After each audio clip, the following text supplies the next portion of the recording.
And it reminds me of one of my very first mentors, one of the guys that kicked me off into entrepreneurship. I was fucking scared, dude. I was out of the military at the time. I'll get into the whole story in a minute, but and I remember him saying, "What's the worst thing that could happen?"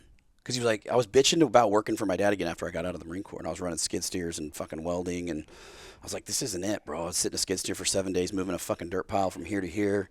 And I was like, this is my life. Like, just fucking pissed. Like, I'm out in Podunk, Oklahoma, you know? And I'm like, I'm talented, right? I'm running low boys, skid steers. I can weld. I can think, you know, I can do all this shit. Like, what am I doing? Just trapped. And I felt like my life was passing me by minute by minute. And it was.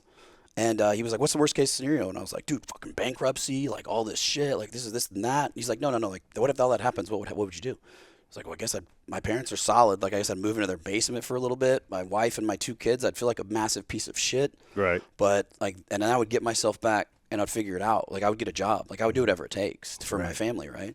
And he was like, okay, so what's going to happen if you don't do anything? And I was like, fuck. Yeah. And he also was like, didn't you just get back from Iraq like 3 years ago? And I was like, yeah, dude, like no big deal. Like, well, of course. What does that mean? And he was like, yeah, but you like, were you not worried about like dying in the worst case scenario there? I was like, nah, I was fully committed. Like, it is what it is, you know?